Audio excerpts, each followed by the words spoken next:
What's up YouTube? My name is Chad. This is the Wisco Boater channel. Welcome back to another update of the Maracaibo project. This will probably be a fairly quick video. Just want to update you on a few things because my next project is going to be building the seats and I am going to do a separate video on that. So let me just go over some of the details here that I've been working on in the last couple of weeks that got me to the point where I'm ready to start building seats. The seats have to be completely built from scratch. There was no structure in there to do the seats, so I've had to kind of make it up on my own as I go. But we'll get into that next video. But for now, let's go over what I've done, and let's start with the carpet. Squeeze past this because there's something sitting over here that I'll show you in a little bit later. So inside we have the carpet completely installed. And it goes all the way up to the front of the bow there. I got my slots cut for the seat rails. So those were in the boat. Those rails are riveted to the sides of the boat. There's another set back there for the rear seats, but the structure between those mounting rails is what I'm going to have to build. So, but the carpet came out really good, and I think really makes it just kind of transforms the boat and makes it look really nice. The other thing I did was buy a new steering wheel, and let me get in the boat, be easier to show you this. All right, so here is the steering wheel. This is a stainless steel wheel that I bought at Kendor Marine.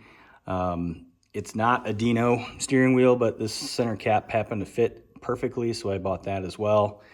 I think this looks pretty nice with this boat.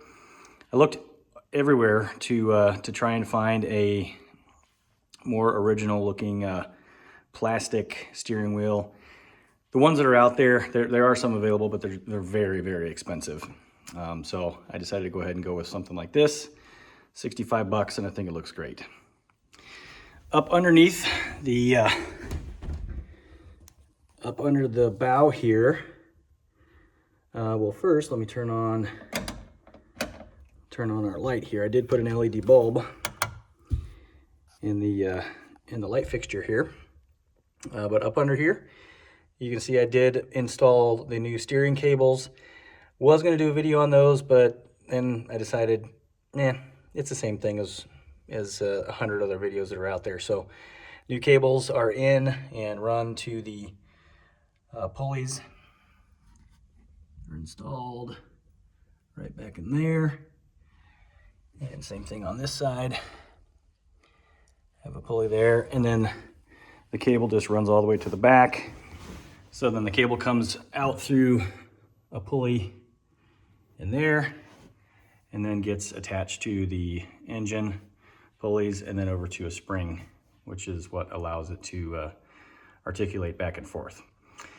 So the big update for this video is the engine cowl. Now this took me a couple weeks to get this refinished. I think it turned out fantastic. Obviously not original. Here's what it looked like originally. The red, white, and blue paint scheme that was on it. I thought about doing it in the original colors, but then I thought, well, since I decided to paint the boat yellow and gray and not its original red and white colors, I'm gonna go ahead and do the cowl to match the boat. Now the yellow is not exact. It's not an exact match between the two. They're both just called yellow. This is total boat yellow, and this is just Rust-Oleum yellow. I tried several different yellows, and this is the closest one I could get out of a spray can. So the gray is nearly a perfect match, but yeah, I think it turned out really, really nice. I did leave a little bit of the original red flex inside this emblem here, just to give it kind of more of a vintagey look. The metal polished up real nice.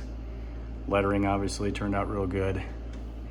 And up front here also left some of the gray paint that was underneath where I painted over it with black, but I wanted to leave some of that in there just to give it more of a vintage look. Now the cowl obviously it looks very, very nice. And I do want to point out here, this You can see where there's some sharp edges. That actually is how they came out of the factory. This was not a perfectly smooth, rounded paint line. So I decided to go ahead and try and purposely mask it off just a little bit less round with some hard edges there, so it kind of looks a little bit more like what would have come from the factory.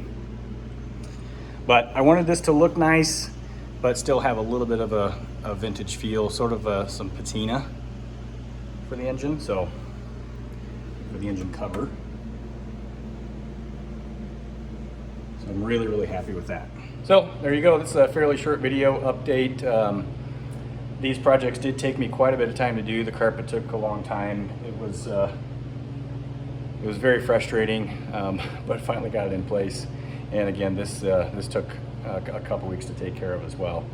So next video we'll be building the seat frames. I'm going to start doing those here this afternoon. So the next video I'll probably be wearing the same get up here. So I hope you enjoyed this video, and we'll see you next time on the Wisco Boater channel. Happy boating, everybody.